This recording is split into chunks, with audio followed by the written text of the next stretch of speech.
Probably the most control line on the Aero is the boom vang.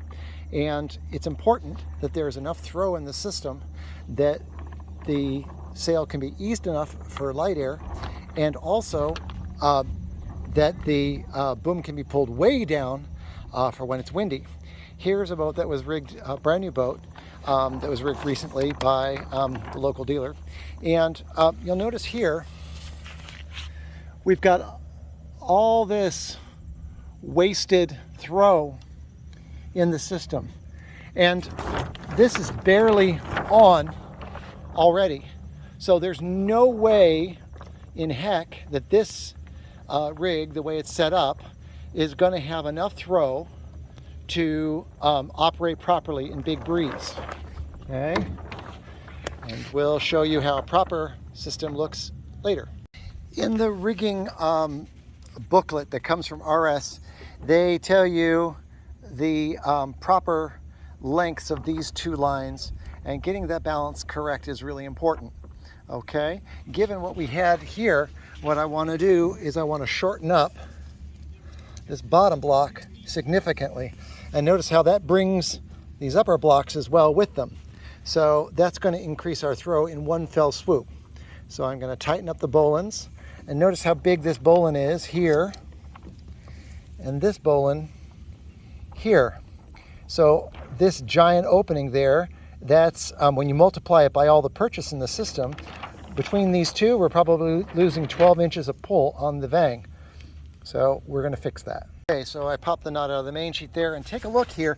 Now, notice that the block and tackle system is dead ending right here at the lower block.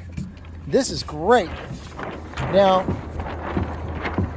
this may be a little tight, but what I'm going to do is I'm going to go ahead and pull on the main sheet really tight, and then pull on the Vang hard, and that'll get rid of all the little stretch in the system, and I'll bet you this is going to look great once we've loaded it up a little bit. Let's see. Okay, now that Vang is on pretty darn hard.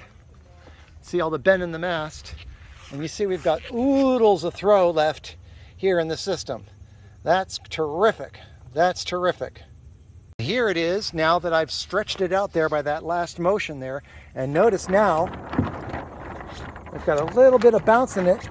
It's just got a teensy weensy little itty bitty bit of tension on it. That's great for light air. So this Vang is now beautifully set up at the blocks for anything that this sailor is going to need to use it for. Okay, now what I want to do is finish up the last bits of it. So coming back here to the cleat, what I do is I give a little extra, I pull on a little extra, and then I tie a bowline here. And the bowline acts as a stop. Okay, that's a perfect amount of bounce for the 7 rig here for light air. So that's a good light air setting. You'd never want to have it eased further than that. So having this knot here makes perfect sense. And you've got a nice handle now. When you're on the leeward mark, you can just grab it and go. And then what you do is you tie the end here to the dagger board, and so the dagger board is secure to the boat. A couple of things to notice here. First, I have this strop here. Notice it is horizontal. It's not vertical like this, it's horizontal. And what that does is that orients this shackle correctly. And notice that I have the pin, the handle of the pin on the top. The reason for that is if it was down here like this underneath and it started to undo itself, it would just fall out.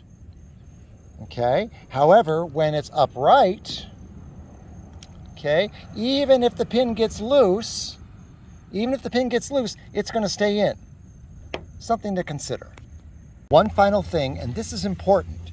You want this rounded part of the shackle on the spectra and the straight pin to be on the block.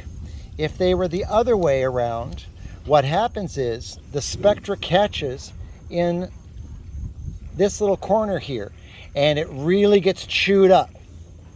Okay, by having the straight pin here and the rounded part there, this spectra will last a very, very long time.